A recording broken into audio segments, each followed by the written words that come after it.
hordoftoota miliyoona 6 qaba. Amma oo sadarkaa immaashni ammoo gara biriitti jijjiira. Waan kana hojjetee jiraata. Mucaan kun ammoo assalaamu alaykum wa rahmatullahi wa barakatuh. Akkam jirtan kanneen karaa YouTube channel kiyyaatiin na hordoftan kanneen eenyu kanatti dabalamtan Riyoo Shaafiin jedhama YouTube channel kiyyaa subscribe godhaa. Mucaa tokko seenaa isaa isinii himuun dhufe har'a hordoftoota miliyoona 6 qaba. Akkuma mata dureetti isin agarsiise kanarraa isiniin dubbadhaa. Itti aansuudhaan ammoo waahii TikTok Ameerikaa keessatti dhaabbate. Har'i Jaanuwaarii 19 Arajamnillee 19 TikTok kun Ameerikaa keessatti dhaabbatee dhiibbaa hagam gahuu danda'a. Namoonni gadi waan qalbii ilaalaa jiran garuu tokko zirii isaa isiniif baasa. Namoonni hanga waraan TikTok abdatanii taa'an TikTokiin yookiin cufamuu mala yookiin ifamuu mala Allahu a'lam. Gara YouTube deebi'aa YouTubeis hojjetadhaa isin jechuun barbaada. Viidiyoo kana share walii godhaa. Subscribe godhaa, laayikiin jammara. Obboleewwan dursa otuun gurbaa kanatti hin deebiin gurbaan kun maal akka ta'eef eessa akka ture hamma oo sadarkaa kamirra akka jiru fakkeenya. Sababni waan akkanaa kaafamu fakkeenya namni irraa fakkeenya fudhatee namni keenyas karaa kanaan guddachuu danda'a. Guddina jechuun yeroo amma keessa jirru kanatti 2025 fakkeenyaaf yoo jennu viidiyoo duraa isinitti fakkaatini akka duraa ta'aa hin qabu. Akka durii Rabbii yoo fedhe baatii 2 keessa nama milkeessa. Garuu baatii 2 keessa beekamtii guddaa argattee birrii guddaa argachuu dandeessa. Fakkeenya yoo isinii kaasee viidiyoo yeroo tokko isinii dabarsee ture I am Tange isa jedhu mucaa Gaanaa natti fakkaata. Mucaan suni viidiyoo isaallee isinii hojjedheen ture. Mucaa maatii rakkataarraa hojjete kan uumamaan fuulli isaa qal'aa akkuma isinii agarsiisaa jiru kana ijji isaa gurguddatu sun mucaa miskiina kan ture I am Tange osoo jedhu Rabbiin hordoftoota yookaan ilaalcha miliyoona hedduu argachuurraa kan ka'e gurbaan sun bakka hedduutti waamamee kaampaaniileen gurguddaan kan akka United Arab Emirates keessaa Zamzam kan jedhamu sun fa'aa biyyoonni adda addaa beekamtii kennanii fi mastaawoqiyaa hojjechiifatanii maallaqa guddaa doolaara guddaa argate gurbaan sun. Kana fakkeenya isinii kaasaa obboleewwan. Cufamuun TikTokii Ameerikaa keessatti cufameera. Ammaaf garuu akka Doonaald Tiraamp jedhanitti guyyaa 90f umuriin isaa ni dheereffama jedhani. Cufamuun TikTokii Ameerikaa keessatti Itoophiyaa yookaan immoo nurraan yookaan immoo namoota rakkataarraan dhiibbaa guddaa gaha, hir'ina guddaa.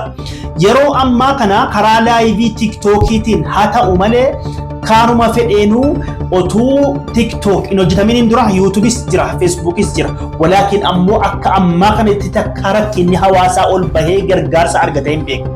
Yeroo nam tokko dhukkube amma karaa toora laayiviitiin namoonni tokko laayivii bahanii guyyaa qaxaratanii nama kana gargaarra jedhan baay'inaan kan dhufu namoonni Ameerikaa dhufanii achitti giiftii garaagaraa kennuudhaan parsantii 90 parsantii gimmaasha yookaan dhibbarraa 50 yoo qusatan illee warri Chaayinaa kun kaampaaniin jechuudha. Garuu gimmaashni ammoo gara biriitti jijjiiramee namoota hedduu namoota yaalamuu hin dandeenye namoota yaalamuu an hin danda'u carraa du'aatiif of kenne meeqa ijaaramee fayyee maallaqa guddaallee argatee mannitti ijaaramee waan argeen beekne meeqatu agarsiifame.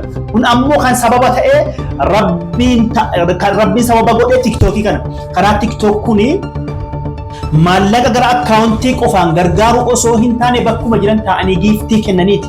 Qabaan Ameerikaadha warri baay'inaan gargaarsa kanarratti hirmaatee namoota hedduu gargaaru ijoollee Ameerikaa jiranudha. Kanaaf Ameerikaa keessatti TikTokii yoo cufame namoota hedduurraan dhiibbaa ga'a namoota hedduu. Amma hababaa bitatanii waan adda addaa ijoolleen laayivii ta'anii namni rakkataan dhufee laayivii galfamee achitti gargaaramee birriitti jijjiiramee kennamuuf sun fakkeenyaaf damooza fudhatanii dhaqanii akkaawuntii irra birrii gashuu baankii dhaqu kuriinuu dhaabate dhaabi tokko malee karaa TikTokiin gargaarsi kaardii bitatee itti guuttattee karaa TikTokiin haala dandeessuun. Kanaafuu Ameerikaa keessatti TikTokiin cufamnaan namoota hedduu rakkata namoota hedduurraan dhiibbaa gahuu danda'a. Rabbiin cufsiisin jarrillee inaaffaadha jedhaniiti Rabbiin cufsiisin hin jenna. Mucaan kun TikTokii isaa akkuma argitan hordoftoota miliyoona 6.2 qaba. Laayikii miliyoona 70.5 qaba. Mee viidiyoo isaa waliin laalla'u. Maqaa YouTubeetti search godhaa laala. Nan dagadhe search godhee ilaaleera. Gurbaa kana hordofee waa'ee isaa qoradhe jechuudha. Abbaa Qur'aana kanaa search godhee ilaale. Yamaniidha. Namtichi abbaan Qur'aana kana qara'e Yamaniidha. Garuu mucaan kun ammoo karaa iimeelii isaa yeroo laalu maqaan isaa Abdurrazzaaq jedha. Maqaan TikTokii isaa kan biraa ta'ullee Abdurrazzaaq natti fakkaata. Walaakin isaa ta'uu dhiisuu danda'a. Duukaa bu'ee wanni qoradhe hin jiru. Anammoo waan hin ijaan arge himaara. Gurbaan kun garaajii yookaan suphaa makiinaa keessa suphanatti fakkaata. Yeroo hedduu ammoo qoradhee hojii isaa beekee osoo hin taane yeroo hedduu uffata isaa naafxaadhaan guutame naafxaa gurraachaan bukaa'e xurii kana uffateeti viidiyoo waraaba. Gurbaan kun waan kana hojjetee jiraata. Maatiin isaa rakkataa hin ta'anii rakkataa hin taane hin beeku. Walaakin ammoo akkasumatti gizee ilaaltu nama rakkina qabu fakkaata. Duriin isaa nama maatiin hiyyeessaati uummata hojjetee jiraataadha.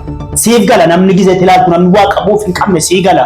Gurbaan kun ammoo Qur'aana kana TikTok irratti sagalee Qur'aana kana of fakkeessee fakkeenyaaf maayikii akkasitti qabatee Qur'aana jalatti banatee akka nama sirba namaa sirbuutti qara'ee ilaalcha guddaa argate. TikTok irratti ilaalcha guddaa argate, beekamtii guddaa argate. Abbaan sagalee kana kan biraa, namni qara'e kan biraa, inni beekamtii addi kanan qabu qara'eetuma gadhiise rabbii jecha. Shuf hojii Allah, hojii rabbi sitti mufani. Karaa rabbi nama milkeessuun hin cinqamin. Rabbumaan abbadhuu taayati. Yaa Rabbi guyyaa tokko naa dabarsite yoo taa'e namni rakkoo jirtu. Wallahi siif darba. Yaa Rabbi asni naa dabarsite yoo taa'e. Karuman beenen shuf gurbaanni kun TikTok banatee Qur'aana namichaa banee sobee maayikii akkanatti qabatee ilaal akka waan ofii qaraaruutti qara'ee beekamtii guddaa argate. Beekamtii guddaa argatee laayivii illee gizee gadi Qur'aanuma kanaan banee geemii ittiin taphatee maallaqa guddaa illee funaannatee Baytullahil Haram Makkaan deemee Madiinatti kabajaa akkanaa argate. Araboonni itti dacha'anii biyyoonni Qur'aana sana argan biyyoonni Islaamaa hedduun itti dacha'anii badhaasa adda addaa kennuuf footoo wajjin ka'u akkuma agartan maatii isaa haadha isaa fudhatee dhaqe. Gurbaan kun jechuudha haadha isaa ummaa isaa fudhatee dhaqe Baytullahil Haram yoo wana inni harama dhaqee umraa yookiin umraa gochuu akka manaamaatti akka nama fuula Rabbii dhaquutti ilaalaa ture. Rabbiin ammoo waa takkan dubbatu sirban sirbuu hojii isaa viidiyoo hojii waa tokko wanti na chiratu jiru. Walaakin ammoo viidiyoo sagalee sana qofa. Shuf gadi buu ilaalme sagalee namtichaa qofa YouTube irraa buufatee jalatti Qur'aana qaraasuuf shuf kanatti qabate. Fakkeessi akka nama qara'u isin fagal ufanii.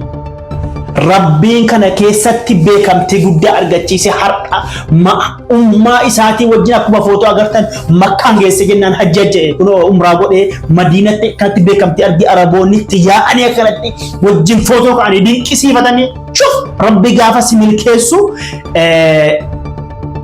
si milkeessuudha jedhe baay'ee sin dhamaasu wannuma xiqqoorraan ol si darba. Agarte ijoolleen keenya hedduun nama gargaaran namni keenya hedduun manni itti jigee baadiyyaa keessa taa'aa turan kan takkaa TikTok hin beekne kan takkaa birree 50 kooti jechuu biti jaarganii hin beekne sababa TikTok kanaa Rabbiin akkas godhe jechuudha. Kanaaf TikTok gubachuun isaa Ameerikaa keessatti wallahi rakkoo guddaa Rabbi san gubin. TikTok duraa jibbaa turre malee amma jaallanneera TikTokin baay'een jaallanne. Kanaaf namni karaa TikTokiitiin gargaarsa guddaa argataaruuf beekamtii guddaa argataaru. Am taangee akkuma inni isin jiru mucaan miskiinatti kolfamu ture Rabbi beekamtii guddaa argachiise. Mucaan kun ammoo maatii rakkataa fi ofii rakkataa akka ta'e gaafachuu qorachuun barbaachisu. Akkanatti Rabbiin har'a hordoftoota miliyoona 6 tuqaa wayi har'a laayikii miliyoona 7 tuqaa 5 argatee Makkaan dhaqee Madiinaan dhaqee akkanatti beekamtii argatee jaalala guddaa argate. Kanaafuu yaa Rabbi nu milkeessi Rabbi sina milkeessu niin jedha. TikTok illee Rabbi hin cufin. Baratoomaa ulfaadhaa. Wassalaamu alaikum.